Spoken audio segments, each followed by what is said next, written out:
Pilot Tauqir ইসলামের লাশ যখন তার বাসায় নিয়ে যাওয়া হয়, তখন সেই তৌকির ইসলামের স্ত্রী ও আত্মীয়-স্বজনরা কান্না করতে করতে তাকে দেখার জন্য বের হয়ে আসে। ঠিক তখনই একজন সাংবাদিক তৌকির ইসলামের স্ত্রী নিঝুমের একদম কাছাকাছি সামনে সামনে আসে, ভিডিও করে আর কিছু প্রশ্ন করে। ঠিক তখনই তৌকির ইসলামের স্ত্রী সেই সাংবাদিকের হাত থেকে মোবাইলটা কেড়ে নিয়ে ছুঁড়ে মারে। এতে অনেকেই বলছে এই অবস্থায় সে কিভাবে সাংবাদিকের সাথে এমনটা করতে পারল।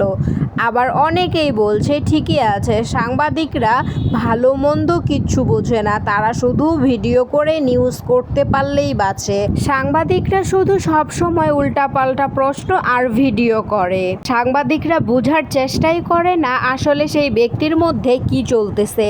একজন মহিলা মানুষ, তাকে ভিডিও করে পোস্ট করা যাবে কিনা, তারা শুধু ভিডিও করে আর সেগুলো নিউজ বানিয়ে রাখে। অনেকেই বলছে তৌকির ইসলামের স্ত্রী কাজটি ভালো করেছে, অনেকেই বলছে কাজটি করা ঠিক হয়নি। আসলে আপনাদের মন্তব্য কি?